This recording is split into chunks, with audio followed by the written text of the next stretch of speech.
للمتقین والصلاة والسلام علی رسولہ الکریم اما بعد اعوذ باللہ السمیع العلیم من الشیطان الرجیم بسم اللہ الرحمن الرحیم من عمل صالحا من ذکر او انثى وهو مؤمن فلنحيينه حياة طيبة قال اللہ تبارک و تعالی فی مقام آخر ومن اعرض عن ذکری فإنا له معیشة ضنکا صدق اللہ العظیم وصدق رسولہ النبی الکریم ان اللہ وملائکتہ یصلون علی النبی یا ایہا الذین آمنوا صلوا علیہ وسلموا تسلیما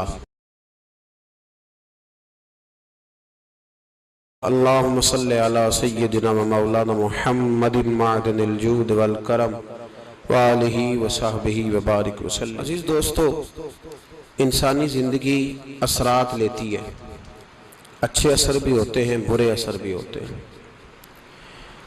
انسان کو موسم کا اثر بھی ہوتا ہے، انسان پر اس کے خاندان کا اثر بھی ہوتا ہے، انسان پر صحبت کا اثر بھی ہوتا ہے۔ بالکل اسی طرح انسان پر اس کی نیکی کا اثر بھی ہوتا ہے اور گناہوں کا اثر بھی ہوتا ہے۔ نیکی دل کو سکون دیتی ہے، گناہ انسان کو پریشان کر دیتے۔ نیکی اللہ کی رحمت کو متوجہ کرتی ہے۔ پھر حالت یہ ہوتی ہے کہ انسان اپنی ان پریشانیوں کا حل کہیں اور ڈھونڈتا پھرتا ہے، حالانکہ جب گناہوں کی بیماری لگے تو اس کی شفا توبہ میں ہوتی ہے، اس کا حل اللہ کے حضور معافی مانگنے میں ہوتا ہے، پہچاننے میں ہوتا ہے کہ مجھ سے کہاں غلطی ہو گئی، کس جگہ جا کے کمزوری میں نے دکھائی۔ ہر انسان اچھی، ٹھنڈی، خوبصورت، سکھ والی زندگی چاہتا ہے۔ اللہ کریم نے سورہ نحل کے اندر ارشاد فرمایا من عمل صالحا من ذکر او انثی، فرمایا جو بھی اچھے عمل کرے، چاہے مرد ہو چاہے عورت ہو، وَهُوَ مُؤْمِن، شرط یہ ہے کہ مومن ہو، فَلَنُحْيِيَنَّهُ حَيَاةً طَيِّبَةً، فرمایا ہم اسے پاکیزہ زندگی عطا فرما دیں گے، حیات طیبہ دے دیں گے اسے، پاکیزہ زندگی۔ شرط کیا ہے؟ من عاملہ صالحا، نیک عمل کرے۔ کون سے عمل کرے؟ اٹھنا بیٹھنا، کھانا پینا، چلنا سونا جاگنا محتاط ہو اس کا، وہ نیکی کرے۔ قرآن پاک کے لفظوں کے حسن پر غور فرمائیے گا، فرمایا فَلَنُحْيِيَنَّهُ حَيَاةً طَيِّبَةً، ہم ضرور اسے پاکیزہ زندگی عطا فرما دیں، صاف ستھری زندگی، معیاری زندگی، خوبصورت شب و روز، آئیڈیل زندگی جس کو لوگ کہیں گے، وہ والی زندگی اسے دیں۔ اور دوسرے مقام پر سورہ طٰہٰ کی آیت نمبر 124 میں فرمایا وَمَنْ أَعْرَضَ عَنْ ذِکْرِی، جو ہمارے ذکر سے منہ پھیرے گا، جو ہمارا کھا کے چہرہ کسی اور طرف کرے گا، جو چلے گا ہماری زمین پر لیکن توجہ کسی اور طرف ہوگی، آسمان کی چھت ہماری بنائی ہوئی لیکن اس کے خیالات کہیں اور ہوں گے، فَإِنَّ لَهُ مَعِیشَةً ضَنْکَا، فرمایا ہم اسے تنگ زندگانی عطا کر دیں گے، اس کی زندگی تنگ ہو جائے گی، اس کی معیشت تنگ ہو جائے گی۔ گناہ زندگی کو تنگ کر دیتے ہیں، نیکی زندگی میں آسانی پیدا کرتی ہے۔ آپ کو اگر زندگی میں سکون چاہیے ہو تو آپ کسی غریب کی خدمت کر کے دیکھیں، اللہ کتنا سکون عطا کرتا ہے۔ آپ بڑے پاورفل بھی ہیں، بڑے طاقتور بھی ہیں اور بڑے باوقار بھی ہیں، لیکن کسی کو گالی دے کے آپ کا دل کبھی ٹھنڈا نہیں ہوگا، تکلیف ہوگی، اس کے اندر آزمائش ہوگی۔ ڈاکٹر ریسرچ کرتے ہیں، ڈاکٹر وہ کہتے ہیں گناہ کرنے سے آدمی جسمانی طور پر کمزور ہوتا ہے، لیکن وہی عمل اگر وہ بطور نیکی کرتا ہے تو اللہ اس میں اسے قوت عطا فرماتا ہے، اسی عمل میں اللہ اسے قوت عطا کر دیتا ہے۔ میں صرف اشارہ دے رہا ہوں، اس بات کی تفصیل میں نہیں جانا چاہتا۔ میرے عزیز یہ یاد رکھیں کہ نیکی آپ کو سکون دے گی، نیکی آپ کو ٹھنڈا کرے گی۔ اللہ تبارک و تعالیٰ نے قوموں پہ عذاب نازل کیا، اور قرآن مجید فرقان حمید نے ان قوموں کے تذکرے بیان فرمائے. بھائی کس لیے بیان کیے؟ کہ ہم عبرت حاصل کریں، ہم یہ غور کر لیں کہ یہ کام ہم نے نہیں کرنا، اس کام سے ہم نے بچنا ہے، ہم نے غور کرنا ہے کہ یہ چیز ہمارے اندر. لوگ کہتے ہیں نہیں جی نہیں، ہم پہ یہ عذاب نہیں آئے گا، بالکل نہیں آئے گا، اس میں شک نہیں. پر اللہ نے بیان کس لیے کیا تھا؟ بیان کیا قرآن مجید معاذ اللہ کسی ایسی چیز کا بیان کرتا ہے جس کی ضرورت نہ ہو؟ قرآن پاک نے ایک ایک حرف ایسا بیان کیا جس کی مسلمان کو ضرورت تھی. قوم نوح کا ذکر فرمایا قرآن پاک نے. حضرت نوح علیہ السلام کی قوم کو حضرت نوح علیہ السلام نے 1500 سال سمجھایا ہے. 15، کچھ لوگوں نے 950 سال لکھا ہے نا، اعلیٰ حضرت نے لکھا ہے 1500 سال عمر ہوئی حضرت نوح علیہ السلام کی. اللہ تعالیٰ بندے کو جلدی سزا نہیں دیتا، بلکہ قرآن مجید میں ایک جگہ رب کریم اس طرح بھی فرماتا ہے کہ جب بندے مجھے بھول جاتے ہیں تو میں ان کے لیے نعمتوں کے دروازے کھول دیتا ہوں. بندہ سمجھتا ہے کہ میں کچھ تو ہے نا کہ میرے اندر کہ میں جدھر جاتا ہوں خیر ہی خیر ہو جاتی ہے. وہ سمجھتا ہے کہ میری عقل ہے، حالانکہ اللہ اسے ڈھیل دیتا ہے. اللہ اسے ڈھیل دیتا ہے. گناہوں کی سزا کے 3 طریقے ہیں. ایک ہے متنبع کرنا، تنبیہ کرتا ہے اللہ، بندہ متنبع ہو جاتا ہے، یہ اللہ کا بہت بڑا احسان ہوتا ہے. ایک ہوتا ہے مہلت دینا، اور ایک تیسرا ہوتا ہے اللہ خفیہ تدبیر کرتا ہے.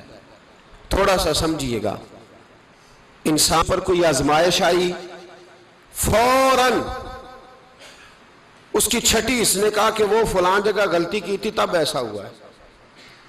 ہوتا ہے نا کئی دفعہ، آواز آتی ہے نا اندر سے، چلیں بول دیں کچھ نہیں ہوتا آپ کو. اللہ جانتا ہے یہاں کوئی کچھ نہیں کہے گا آپ کو، اور ہماری تو ویڈیو بھی نہیں گھومتی، یعنی خبر بھی نہیں ہو کہ کس نے ہاں کر دی کس نے نہ کر دی. آپ بغیر ٹینشن کے بات چیت کریں، آج کچھ نہیں ہوتا انشاءاللہ تعالی. آتی ہے اندر سے آواز.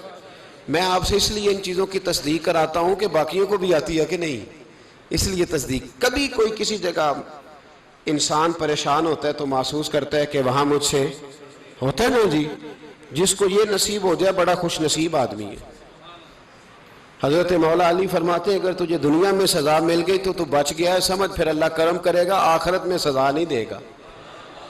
اور یہ یاد رکھ لے، وما اصابکم من مصیبت فبما کسبت ایدیکم ویعفو عن کثیر. اللہ فرماتا ہے دنیا میں تجھے جو بھی تکلیف پہنچتی ہے وہ تیرے ہاتھوں کے کرتوتوں کی وجہ سے پہنچتی. ویعفو عن کثیر، فرمایا کثیر گناہ تو میں ویسے ہی معاف کر دیتا ہوں. یہ جو تیری زندگی میں دکھ ہے نا، یہ بھی میری قلیل سزائیں ہیں. یہ کثیر پر سزا، یہ قلیل ہے قلیل. یہ جو تمہاری زندگی میں تکلیفیں، انسان کو سزا ملتی. حضرت فضیل بن عیاض رحمۃ اللہ تعالی علیہ گھوڑے پہ بیٹھے تھے، گھوڑا شرارت کرنے لگ گیا، اچھلنے لگ گیا، کودنے لگ گیا. تو حضرت فضیل بن عیاض نیچے اترے، ایک کونے میں جا کے نماز کی نیت باندھ لی، 2 رکعت نماز پڑھی، پھر دیر تک استغفار پڑھتے رہے، روتے رہے، دعا کرتے رہے. واپس آئے، خادم عرض کرنے لگے حضور سمجھ نہیں آئی، گھوڑے نے تھوڑی سی شرارت کی، وہ بدکا ہے، آپ نے اس کو چھوڑا ہے اور چھوڑ کر کے آپ نماز میں لگ گئے. تو حضرت فضیل بن عیاض فرمانے لگے جب بندہ اللہ کی نافرمانی کرتا ہے نا تو جو چیزیں اس کی فرما بردار ہوتی ہیں وہ اس کی نافرمانی کرنے لگ جاتی. تو مجھے محسوس ہوا تھا کہ میں نے کہیں اللہ کی نافرمانی کی ہے، اس لیے ایسا ہوا ہے کہ میرے گھوڑے نے میری، تو میں توبہ کرنے لگا ہوں. اور اب دیکھتا ہوں بیٹھ کے بھلا کیا ہوتا ہے. میں نے سچی توبہ، حالانکہ مجھے یاد نہیں کہ میں کہاں بولا، پر کھری اور سچی توبہ کی. دوبارہ گھوڑے پہ بیٹھے تو گھوڑا بالکل صحیح ہو کے ساتھ چلنے لگ گیا. میرے بھائی جب یہ تنبیہ ہے اللہ کی طرف سے، یہ متنبع کیا جاتا ہے کہ تو بعد آ جا. بہت ساری جگہوں پہ انسان کو وقتی طور پر اگر سزا مل جائے، نبی پاک علیہ السلام کی خدمت میں ایک صحابی آئے. بات مضبوط کر دوں، واقعہ سنایا ہے نا تو کچھ لوگ سمجھتے ہیں کہ یہ واقعہ ہے، تو میں ایک حدیث پاک امام بہقی کی لکھی ہوئی عرض کرتا ہوں. نبی پاک علیہ السلام کے ایک صحابی آئے اور ان کا سر پھٹا ہوا تھا، خون بہ رہا تھا. سرکار نے فرمایا کیا ہوا؟ عرض کی حضور ایک عورت جا رہی تھی، میری نظر پڑی، ابھی نظر پڑی ہے کہ میرے آگے ستون آ گیا تو میرے سر پہ لگ گیا. نبی پاک صلی اللہ علیہ وسلم نے فرمایا تیرے لیے خوشخبری ہے، اگر دنیا میں تیری غلطی کی تجھے سزا ملی ہے تو پھر رب تجھے قیامت میں سزا نہیں دے گا، پھر اللہ قیامت میں سزا بعض گناہ ایسے ہیں جن کی یہاں بھی سزا ملے گی اور وہاں بھی ملے، لیکن میرے بھائی پہلی بات یہ ہے کہ اللہ تعالیٰ اس غلطی کی یہی سزا دے لے، اور دعا فرمائے اللہ تبارک و تعالیٰ یہاں بھی معافی عطا فرمائے وہاں بھی معافی عطا فرمائے، اللہ درگزر ہی فرمائے۔ لیکن میرے بھائی ایک تو یہ سزا، ایک سزا یہ ہوتی ہے کہ انسان جب گناہ کرنے لگتا ہے تو اللہ نعمتوں کے دروازے کھولتا ہے، مہلت دیتا ہے۔ 500 سال تک فرعون کو مہلت دی، کتنے؟ یہاں جو 5 سال حکومت کر لیتا ہے وہ کہتا ہے سب سے قابل میں ہی ہوں، مجھے مہلت جو ملی ہوئی ہے۔ 500 سال مہلت دی اللہ تعالیٰ نے، اور فرعون کی قوم پر پتہ عذاب کس طرح کے آئے تھے؟ ٹڈیاں مسلط کر دی اللہ نے۔ یہ گھومتی نہیں چھوٹی سی، ہم اپنی زبان میں اس کو کچھ لوگ مختلف ناموں سے یاد کرتے ہیں، کوئی مکڑی کہتا ہے، کوئی کچھ کہتا ہے، مسلط کر دی، جاتی نہیں۔ ان پر بنی اسرائیل کے ان مقابل جو فرعون کی قوم تھی ان پر الزام اس طرح کا عذاب آیا کہ مینڈک مسلط کر دی اللہ تعالیٰ۔ برتن کھولتے تھے اندر مینڈک نکلتا تھا، دنیا کی ہر دوائی استعمال کرتے تھے لیکن مینڈک نکل آتا تھا۔ تھوڑا سا سمجھا کریں چیزوں کو، ہمارے رنگ نہیں زیادہ گورے کہ ہم پر عذاب نہیں آتا، کوئی بہت زیادہ اللہ تعالیٰ معاف فرمائے دولت نہیں جمع کرا بیٹھے شاہی خزانے میں کہ ہم سے پوچھا نہیں جائے گا۔ یہ مہلت ہے، مہلت کو مہلت سمجھو، پھر جب پکڑ آتی ہے نا اللہ کریم کی، میں نے دیکھا ہے کروڑوں روپیہ، 6 اولادیں، ایک شخص کے بچے باہر سے آ رہے تھے، وہ بندہ بیمار تھا، مجھے کہنے لگا حضرت جی دعا کریں میں ان کے آنے سے پہلے مر جاؤں ورنہ آ کے مجھے مار دیں گے، دعا کریں۔ اتنی بے سکونی، کروڑوں روپیہ پڑا ہے تو یہ عذاب نہیں؟ کوئی ضروری ہے کہ پتھر ہی برسیں گے تو سمجھ آئے گی؟ یہ جو سگا بیٹا بوڑھے باپ کے قریب سے گزر جاتا ہے سلام نہیں لیتا تو اس کو عذاب نہیں سمجھتے؟ یہ جو امت کی بیٹیاں، امت کی بچیاں، ہماری بچیاں ایک سال کے اندر 75,000 ہزار بچی ایک ڈویژن سے بھاگ کے شادی کر رہی ہے، اور ایک صوبے سے، تو اس کو آپ اللہ کا عذاب نہیں سمجھتے؟ یہ معمولی بات ہے؟ نہیں ہمارے رنگ ہو رہے ہیں، ہم بڑے سمارٹ ہیں۔ 1500 سال مہلت دی نوح علیہ السلام کی قوم کو۔ کتنے سال؟ بول کے بتائیے، بول کے دوبارہ بولیے۔ 1500 سال۔ کوئی آدمی اپنی سمارٹنس پہ خوش نہ ہو جائے کہ 20 سال ہو گئے میں تو نافرمانی بھی کر رہا ہوں، روٹی بھی پک رہی ہے، میں تو حرام بھی کھا رہا ہوں، پھر بھی سب ٹھیک ہے۔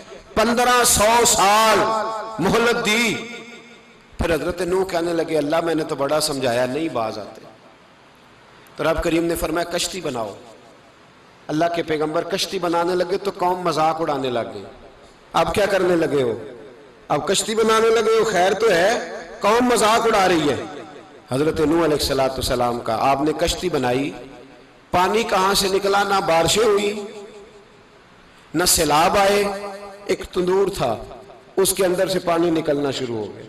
کبھی تندور سے بھی پانی نکلا ہے، پر جب نکالنے والا چاہتا ہے تو وہاں سے بھی ایک تندور سے پانی نکلا، اتنا نکلا اتنا نکلا اتنا نکلا کہ قوم ساری ڈوب گئی۔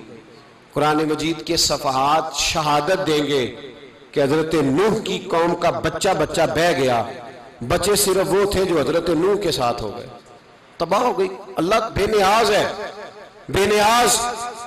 1500 سال مہلت ملے اور تو پھر بھی کہے رب بڑا کریم ہے معاف کر دے گا۔ 1500 سال تجھے گنجائش دے اور تو کہے کوئی نہیں، بات معافی ملنی چاہیے ابھی بھی۔ میرے بھائی حضرت صالح علیہ السلام کی قوم، حضرت صالح نے تبلیغ شروع کی تو کہنے لگے پہلے معجزہ دکھاؤ۔ جی آج تو نہیں لوگ معجزے مانگتے، آج بھی لوگ کرامتے اور معجزے، اللہ معاف کرے، جو چیزیں معجزہ تو ہو نہیں نہ سکتا، لیکن آج بھی لوگ، آپ یقین کریں، کہتے ہیں یہ بڑی نمازیں پڑھتا ہے تو پھر بخشا کیوں نہیں گیا، پھر کیوں نہیں منو سلوا کیوں نہیں اترا اس پر، پھر میں بھی اسی طرح ہی ہوں، کیا اس کے اندر خوبی آ گئی؟ مولوی بھی ویسے ہی ہے، صوفی بھی ویسے ہی ہے، لوگ مانگ نہیں رہے، لوگ دلیلیں مانگ نہیں رہے، ابھی بھی لوگ بحث نہیں کرتے، کیا فرق آ گیا جی؟ ویسے ہی ہیں سارے۔ اللہ تعالیٰ سے ڈرنا چاہیے، ہمیں سامنے والے کی طرف دیکھ کر صحیح ہونے کا حکم نہیں ہے، ہمیں اپنی اصلاح کا حکم ہے، اپنی طرف دیکھ کے اپنے آپ کو ٹھیک کرنے کا۔ الزام لگا کے گزر جانا اس کا کوئی مطلب، سنو اور یاد رکھو۔ حضرت صالح علیہ السلام سے کہنے لگے پہلے معجزہ دکھائیں، تو حضرت صالح علیہ السلام نے فرمایا اونٹ کہاں سے پیدا ہوتے ہیں؟ کہا اونٹنی کے بطن سے۔ فرمایا آؤ میں تمہیں پہاڑ کے اندر سے اونٹنی پیدا کر کے دکھاتا ہوں۔ کہاں سے؟ پہاڑ کے اندر سے۔ حضرت نوح ساتھ لے کے گئے تو پہاڑ کے اندر سے اونٹنی نکلی، اور اونٹنی بھی گابن تھی، اس کے پیٹ میں بچہ، اور اونٹنی اتنا دودھ دیتی تھی کہ ساری بستی دودھ پی جاتی تھی، پھر بھی دودھ بچ جایا کرتا تھا۔ لیکن حضرت نوح علیہ السلام نے فرمایا اب تم نے دیکھ تو لیا یہ اسے، یہ جتنا دودھ دے گی روٹی بھی اتنی کھائے گی، ایک دن تم سارے پانی پیو گے، ایک دن یہ سارا پانی پیا کرے گی، ایک دن تم سارے باقی جانوروں کو گھاس کھلاؤ گے، ایک دن یہ اونٹنی، اور اونٹنی کا نام کیا؟ ناقۃ اللہ، اللہ کی اونٹنی۔ کس کی اونٹنی؟ نام کیا ہے؟ اللہ کی، یہ اللہ کی اونٹنی ہے۔ تو حضرت نوح علیہ السلام کی اونٹنی فرمایا اس کی بے ادبی نہ کرنا۔ باز نہیں آئے لوگ، باز نہیں آئے، کہنے لگا جی دودھ دینا تو ٹھیک ہے، پر یہ جو سارا پانی پی جاتی ہے نا یہ صحیح نہیں، یہ جو ساری گھاس کھا جاتی ہے یہ نہیں ٹھیک، دودھ دینا تو ٹھیک ہے پر یہ نہیں صحیح۔ آپ نے فرمایا اسے کچھ نہ کہنا، اللہ کی اونٹنی ہے۔ میں کہا کرتا ہوں ان لوگوں نے ناقۃ اللہ کی بے ادبی کی، حضرت نوح علیہ السلام کی اونٹنی کی ٹانگیں کاٹ دی، صالح علیہ السلام کی۔ اور دیکھو اللہ بڑا بے نیاز ہے، اگر پیدا کرنا جانتا ہے تو حفاظت کرنی نہیں جانتا، لیکن رب کریم نے فرمایا نہ کرنا۔ انہوں نے ان کے پیر کاٹ دیے، کانوں پہ چھریاں لگائیں۔ اونٹنی جب مر گئی، اونٹنی اللہ تبارک و تعالیٰ کی وہ اونٹنی جب مر گئی تو حضرت صالح علیہ السلام کی قوم پر رب کریم نے زلزلہ بھیجا۔ اذا زلزلت الارض زلزالہا، جب زلزلے آئیں گے اور جب ان کا زلزلہ آنا زلزلہ آتا ہے نا،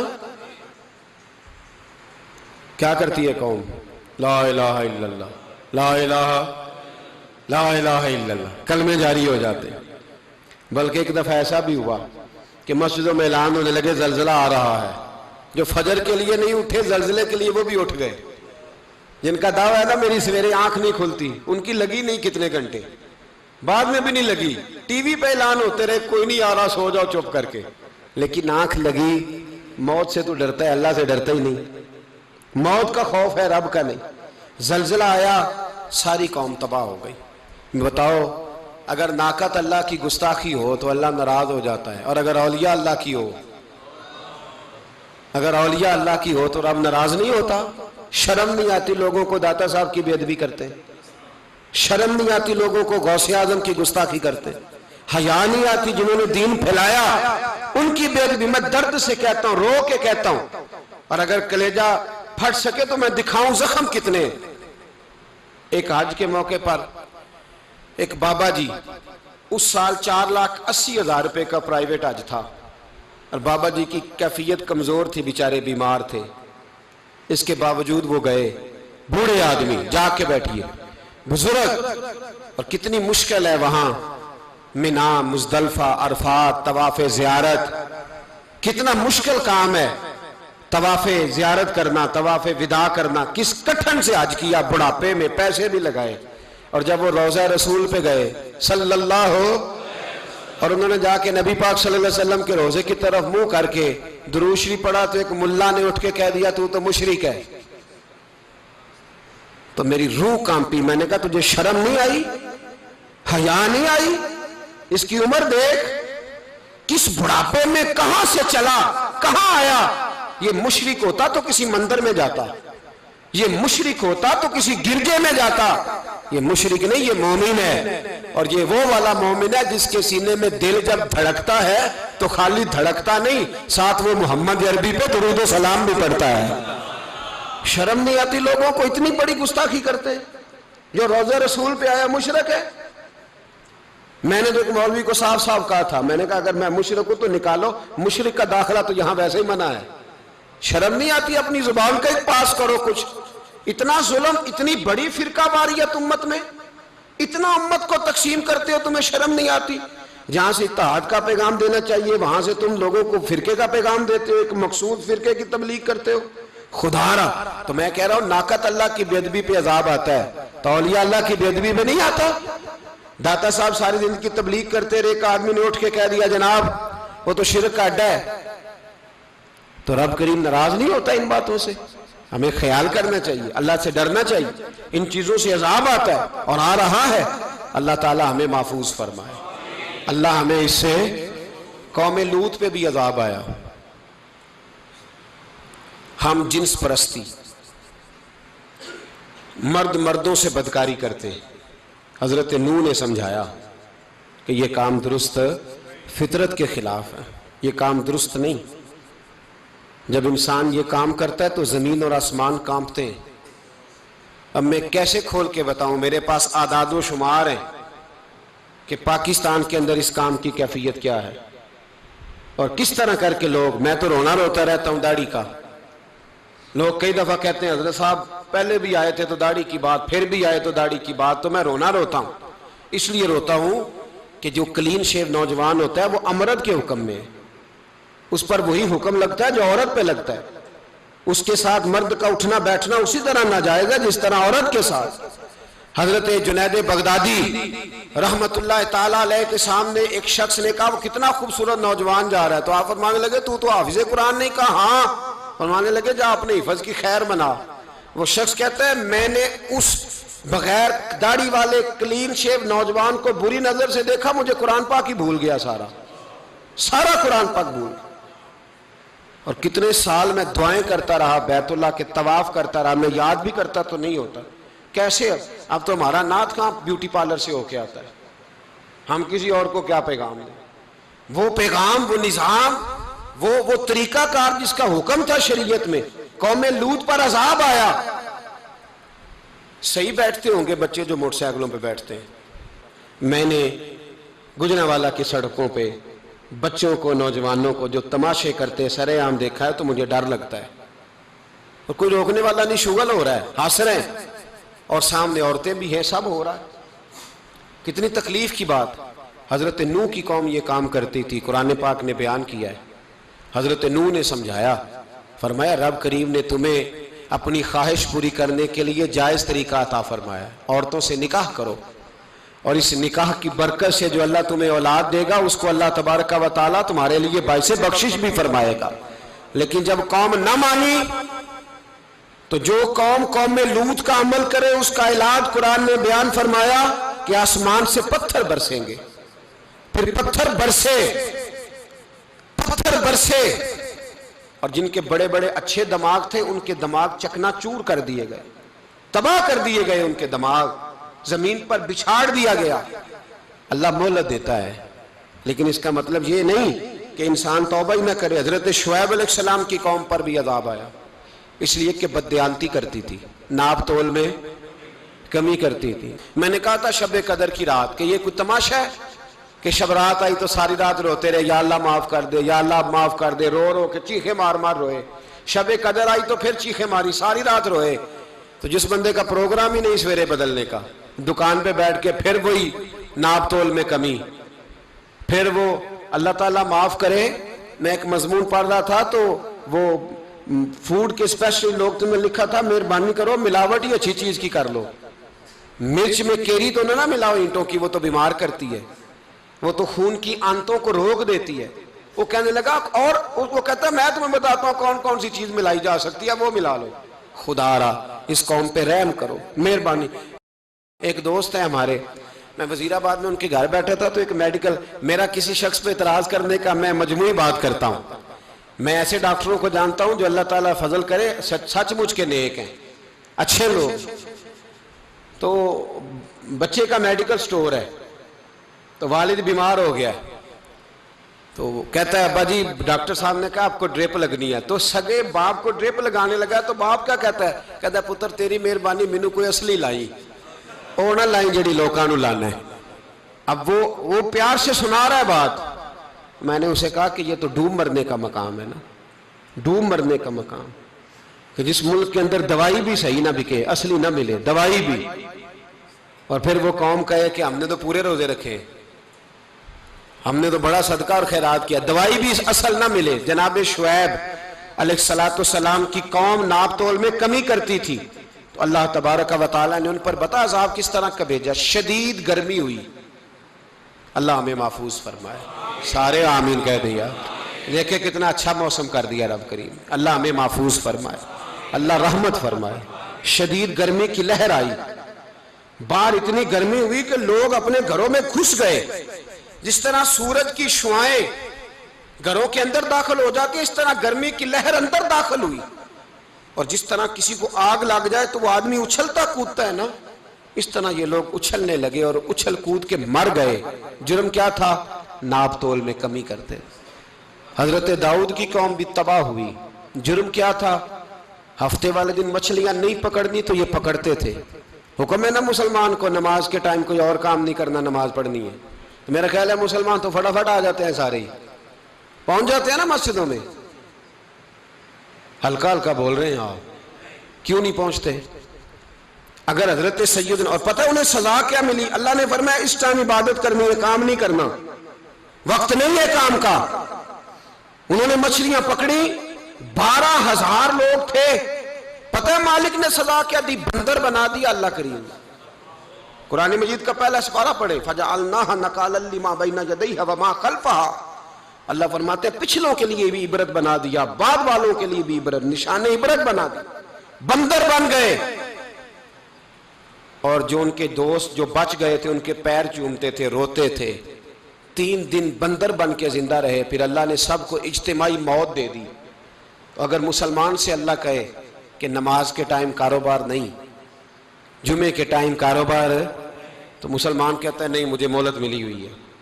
یہ تو اس وقت پتہ چلتا ہے نا جب بچے ڈیوٹی لگاتے، ہاں ہاں ہاں عذاب آتا ہے، اس وقت پتہ چلتا ہے۔ میں نے دیکھا یہ منظر، اس وقت پتہ چلتا ہے جب بچے کسی ملازم 6,000 کے کی ڈیوٹی لگاتے، کہتے ہیں ابے کا دھیان رکھنا، ہم دکان پہ بیٹھنے لگے۔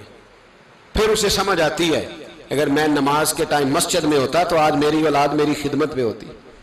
میں نماز کے ٹائم مسجد نہیں گیا تو بچوں نے 6,000 کا ملازم بٹھایا ہے، ابا جی کا خیال رکھ، ایک نرس بلائی ہے، تو خیال رکھ۔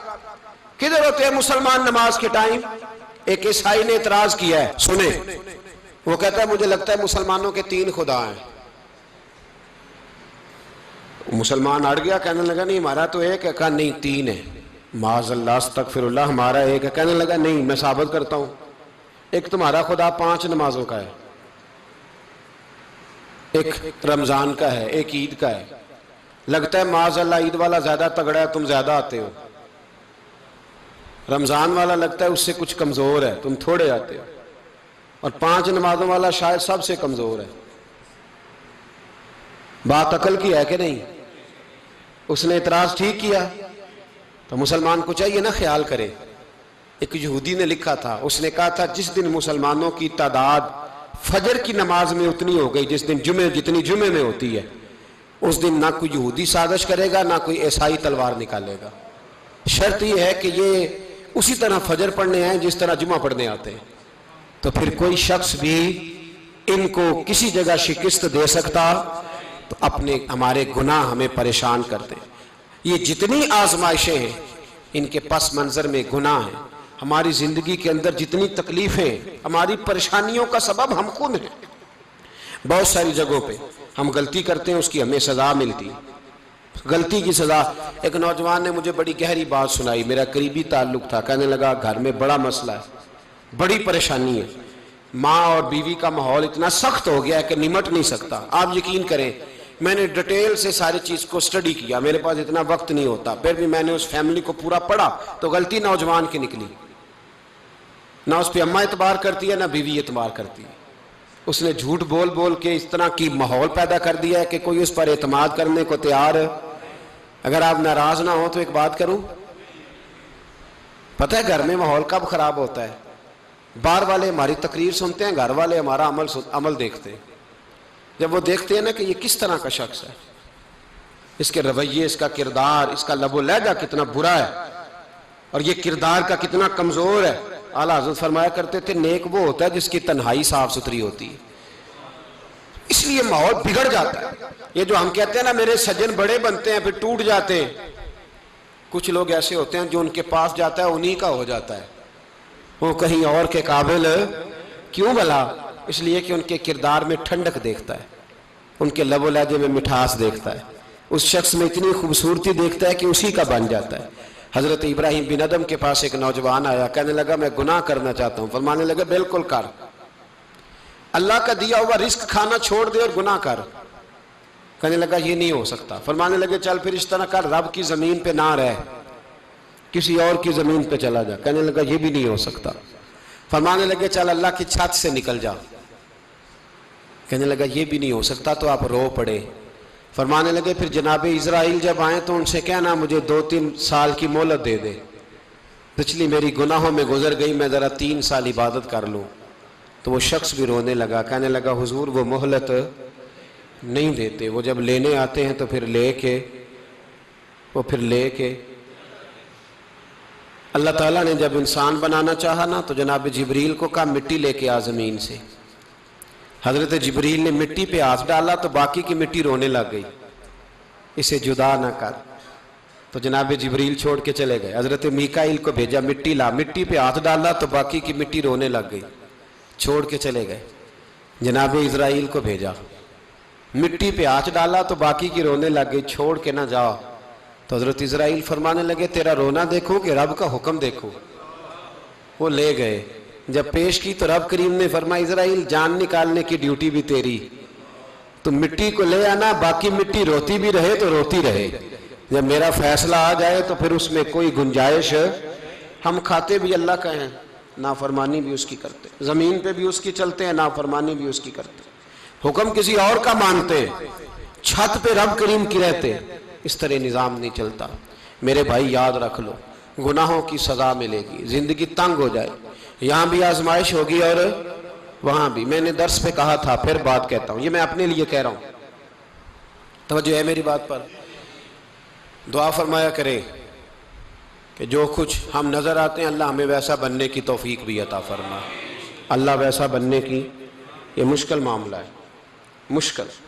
دیکھیں نا ایک آدمی سیاستدان ہے، اس نے بڑے اچھے نعرے لگائے، انقلاب آ جائے گا، میں غریب کا بھلا کر دوں گا، میں یتیموں کے سر پہ ہاتھ رکھوں گا، میں مجبوروں کی مدد کروں گا، میں دکھیوں کی مدد کروں گا، مزدوروں کو۔ اس نے اچھے اچھے نعرے سکھائے، اچھا اس نے پیغام دیا، اندر اس کے یہ تھا کہ اقتدار ملے گا تو مرضی کروں گا۔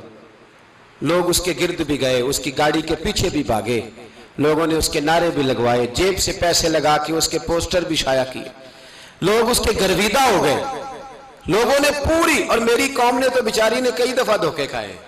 جس نے نعرہ لگایا غریب اسی کے پیچھے مسیحا بن کے چل پڑا، آج دھوکہ دے لیا، لوگوں کو پیچھے لگا لیا۔ یہ بتاؤ اگر راز کھل جائے، اگر راز کھل جائے کہ یہ دھوکہ دے رہا ہے، یہ فریب کر رہا ہے، تو لوگ اس کا کیا حال کریں گے؟ یہ راز قیامت میں کھل جائے گا، قیامت میں یہ راز یہ کھل جائے گا، یہ دھوکے باز تھا۔ اذا زلزلت الارض زلزالہا، جب زلزلہ آئے گا جیسے اس کا آنا ٹھہرا، واخرجت الارض اثقالہا، زمین اپنے بوجھ باہر نکال دے گی۔ اس سے مراد کیا ہے کہ زمین پہ جو جرم ہوئے زمین بتا دے گی، باہر نکل آئے۔ وقال الانسان ما لہا، انسان کہے گا اسے کیا ہوا، یہ تو سب کچھ بتا رہی، بوجھ باہر نکال دے گی۔ ایک آدمی پیر طریقت بن کے بیٹھ گیا، جبہ کبہ پہن کے بڑی پگڑی باندھ کے بیٹھ گیا، اچھی اچھی نیک باتیں بتانے لگا، لوگ اس کی دست بوسی کرنے لگے، ہاتھ چومنے لگے، پیچھے لگ گئے، خدمت کرنے لگے، جیب سے نذرانہ دینے لگے، اس کے نام پر لوگ اپنی جیب سے لنگر پکانے لگے، خانقاہ کی خدمت ہونے لگی، مہمان اس کے آتے، نوکری کوئی اور کرتا۔ میں نے کہا تھا شاید اپنے لیے کہہ رہا ہوں، ڈیوٹیاں لوگ کرنے لگے، حالات بدلنے لگے، لیکن اس کے اندر تو چور تھا، وہ تو دکاندار تھا، تو یہاں جو اس کے پیچھے لگے تھے وہ تو سچے تھے، انہیں تو اجر ملے گا، لیکن اس کا جب راز کھلے گا تو بڑی رسوائی ہوگی، اس کا جب راز کھلے گا تو بڑی۔ ایک میری طرح کا دیندار تھا، جو چہرے کا تو نیک تھا، اندر پتہ نہیں کیا کچھ تھا۔ ایک طوائف گزر رہی تھی، اس نے اس کو تبلیغ کر دی، کہنے لگا بس کر دے، سیانی بن جا۔ تو کسی دانشور میں لکھا ہے اس نے بڑا سخت جواب دیا اس عورت نے، کہنے لگی بابا میں تو جو ہوں وہ نظر بھی آ رہی ہوں، تو بتا جو تو نظر آتا ہے وہ تو ہے کہ نہیں؟ اس بندے نے چیخ ماری اور بے ہوش ہو کے گر پڑا. تو لوگوں نے کہا بابا آج کسی صوفی کا کلام سنا ہے جو بے ہوش ہو گیا؟ تو اس نے کہا نہیں، آج طوائف کی بات سنی ہے، طوائف کی. اور وہ عجیب بات کر گئی ہے، وہ کہہ گئی ہے میں تو جو ہوں میں نظر آ رہی ہوں، تو بھی تو بتانا، تو بتانا کہ تو دستار امامت پہنتا ہے.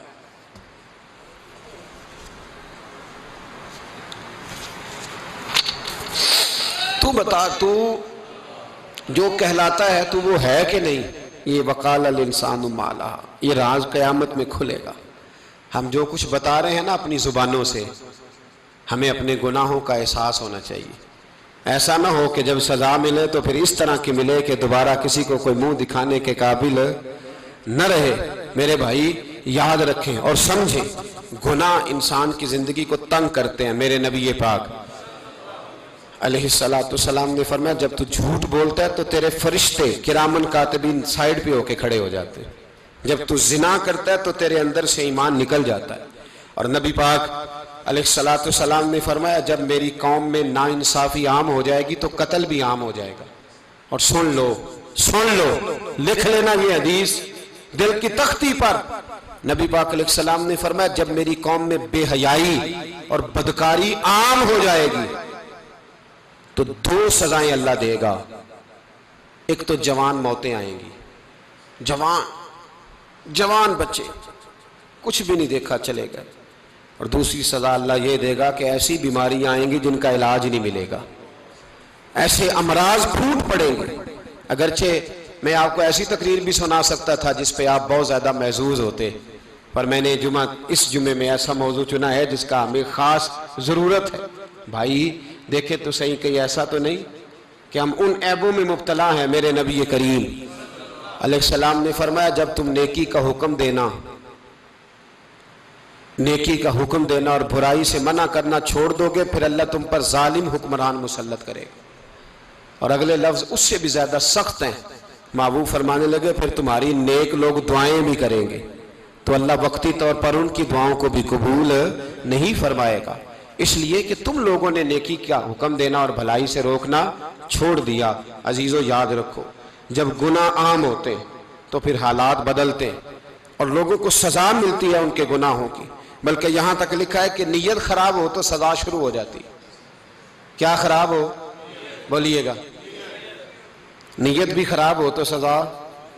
حضرت رومی کہتے ہیں کہ ایک بادشاہ کو پتہ چل گیا کہ ایک آدمی نے بڑا اچھا باغ لگایا ہے، خوبصورت باغ ہے، مالٹے کا، کنوں کا باغ، بڑا پیارا. بادشاہ نے کہا ذرا جا کے دیکھتا ہوں. بادشاہ سلامت باغ دیکھنے آئے تو اب وہ مزدور آدمی تھا، عام آدمی تھا جس نے باغ لگایا، کسان تھا. اس کو کہا کہ چند کنوں توڑ کے لایا تو بڑے پیارے لگے. 1-2 اور لایا، کھائے، بڑے میٹھے، بڑے پیارے، بڑے توانا، بڑا مزہ آیا.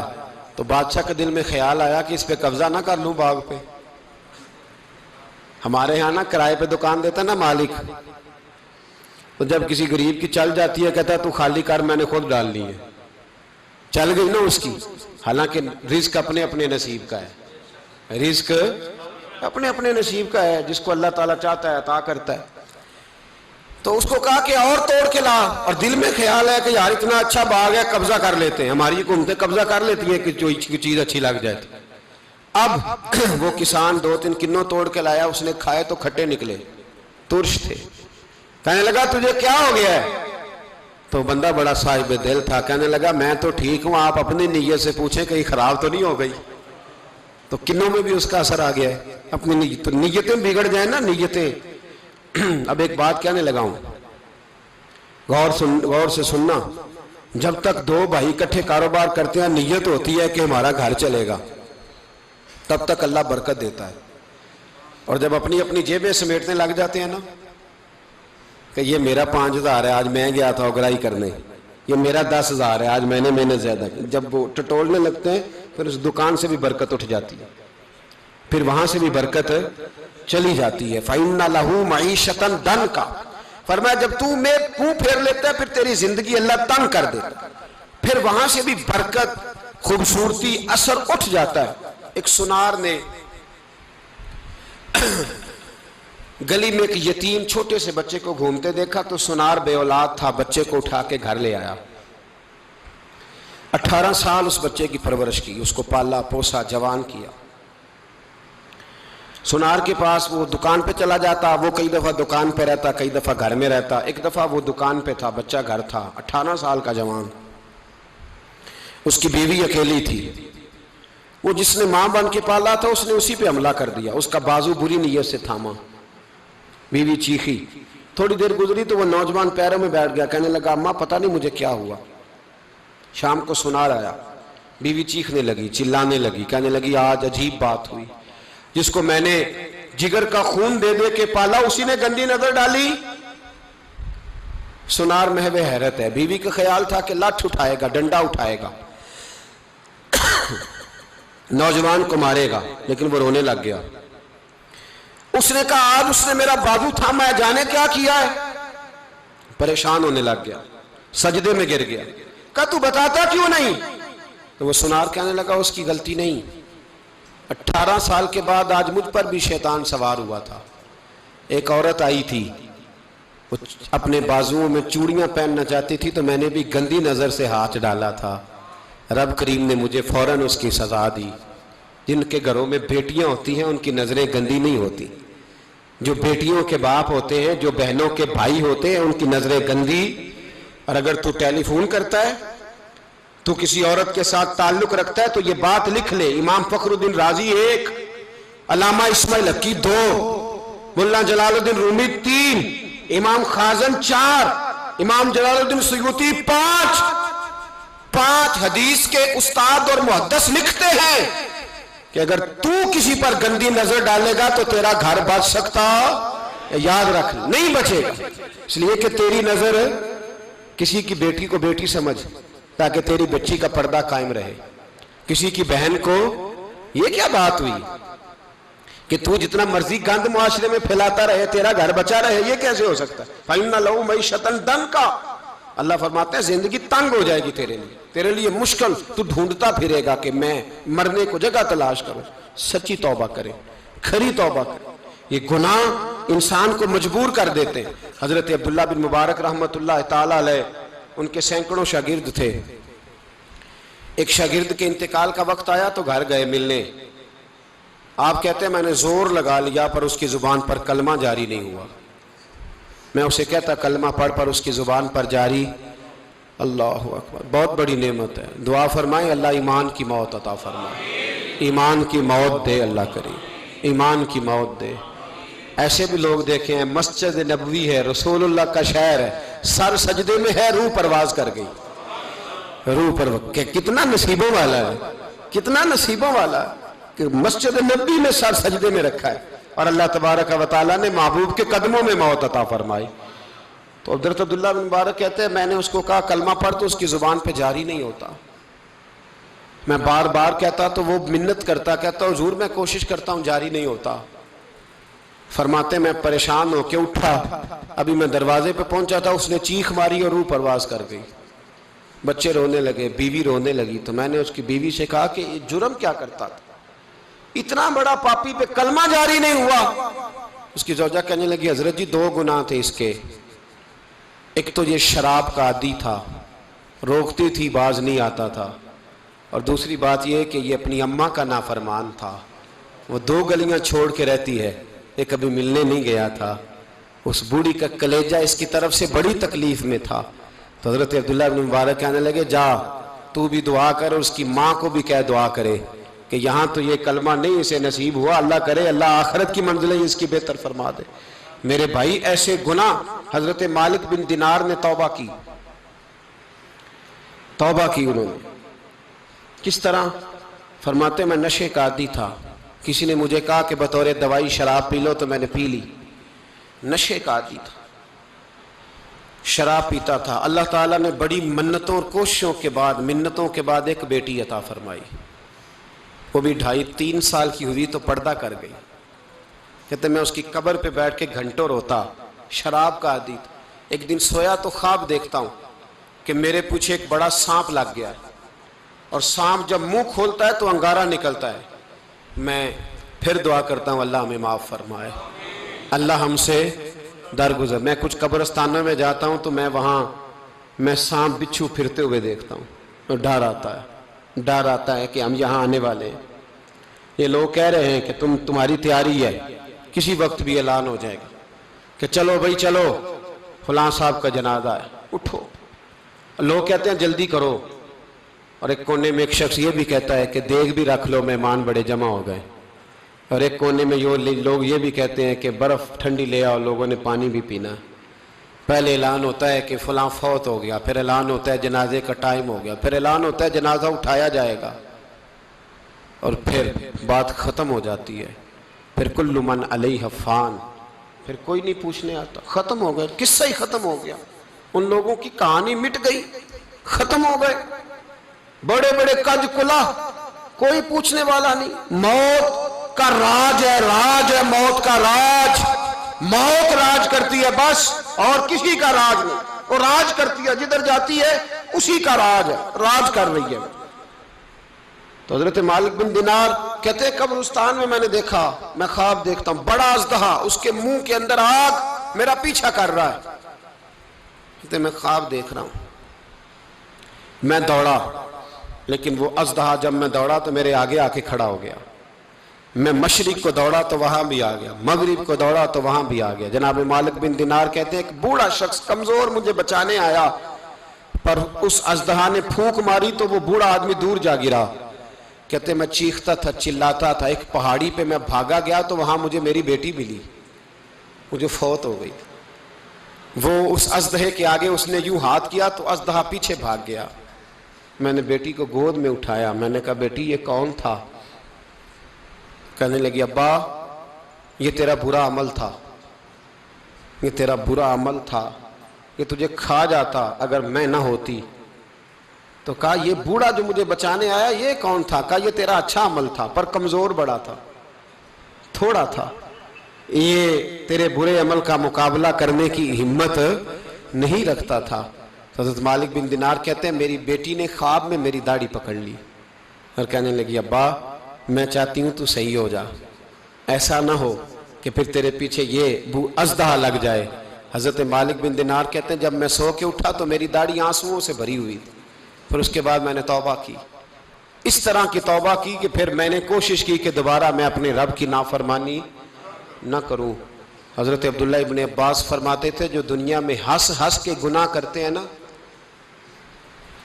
ہنس ہنس کے, جھوٹ ہنس ہنس کے بولتے, ہنس ہنس کے لوگوں کی غیبت کرتے, فرمایا یہ جو تمہیں ہنس ہنس کے گناہ کرتے نظر آتے ہیں ان کا رونا قیامت میں دیکھا نہیں جائے گا, ان کے آنسو قیامت میں دیکھے نہیں جائے. جو ہنس ہنس کے گناہ کرتے یہ روئیں گے.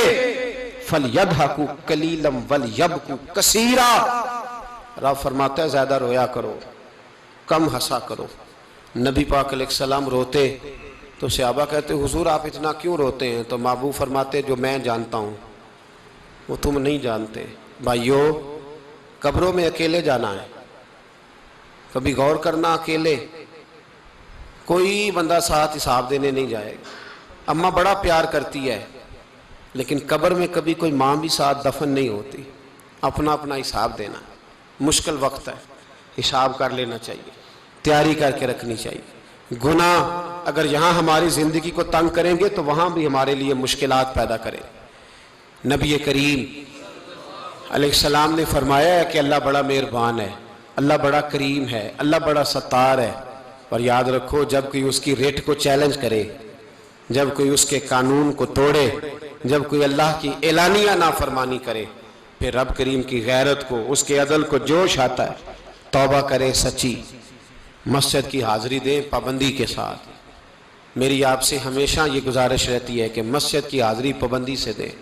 میں اپیل کرتا ہوں داڑھی رکھ لیں, یہ میرے نبی کا طریقہ ہے صلی اللہ تعالی علیہ. واپس آ جائیں, ہماری بقا نہ ہمارے دین میں ہے. کوئی نہیں ہمیں رکھے گا, کوئی نہیں رکھے گا, کوئی نہیں. میرا ایک دوست رات بتا رہا تھا کہ سعودی عرب میں ایک شخص نے 30 سال محنت کی, تو جب وہ مرا ہے وہیں اس کے گھر میں فون کیا تو اس کے گھر والوں نے کہا جناب آپ کو مشکل ہوگی ڈیڈ باڈی بھیجنے میں، وہیں دفن کر دیں، ہاں اگر اس کا کوئی پیسہ ہے تو وہ ذرا اکاؤنٹ میں بھیج دیں، بچیوں کو ضرورت ہے۔ او بھائی تو اکیلا جائے گا، تیرے لیے مشکل ہو جائے۔ اپنے بھی ساتھ یقین کریں، بچے دعائیں کرانے آتے ہیں، کہتے ہیں حضرت جی دعا کریں اللہ اماں کی سختی معاف کر دے۔ اس کا مطلب کیا ہے کہ اماں اب جائے، اب ہمارا نمبر آئے۔ بچے تو انتظار کر رہے ہیں کہ ابا جائے اور گدی پہ ہمارا نمبر آئے، تیاری ہے۔ اکیلے جانا ہے، اکیلے، سخت سا مرحلہ ہے، اکیلے سارا کچھ فیس کرنا۔ آج توبہ کریں، وہاں کے کیڑے یہاں رہ کے ماریں، اپنے ساتھ ظلم نہ کریں۔ ہم اس قابل نہیں کہ وہاں جا کے مقابلہ کر سکیں۔ بچیں، اپنے آپ کو محفوظ کریں، بچائیں، حساب اپنا اپنا دینا ہے۔ کسی باپ نے اگر اپنے بچوں کو حرام کھلایا تو بچے تو نہیں کہہ رہے تھے نا کہ حرام لے کے آ، تو باپ نے حساب دینا، والد نے۔ لہٰذا مہربانی فرمائیں، اپنے اوپر رحم کھائیں، اپنے آپ کو سنواریں۔ آج جمعۃ الوداع ہے، توبہ کریں، اللہ کے نیک بندوں کی صحبت میں بیٹھا کریں، اچھی باتیں سنا کریں تاکہ دل نرم رہے۔ ان جگہوں سے بچیں جو گناہ کی طرف لے کے جاتی، ظلم سے، زیادتی سے، جبر سے بچیں۔ اپنے آپ کو اپنے رب کریم کی بارگاہ میں جھکا دیں۔ ہمارا کہیں اور گزارا نہیں، کوئی نہیں ہمیں پوچھے گا۔ اقبال رو پڑے آخری عمر میں، رو پڑے اور اللہ کی بارگاہ میں عرض کرنے لگے، نہ جہاں میں کہیں بھی امان ملی، جو امان ملی تو کہاں ملی، میرے جرم خانہ خراب، تیرے عفو بندہ نواز میں۔ پناہ صرف اللہ رسول کی بارگاہ میں، باقی کوئی پناہ دینے کو تیار نہیں ہے۔ دعا کرتا ہوں اللہ کی بارگاہ میں اللہ ہمیں سچی توبہ کی توفیق عطا فرمائے۔ آخر دعوانا ان الحمدللہ۔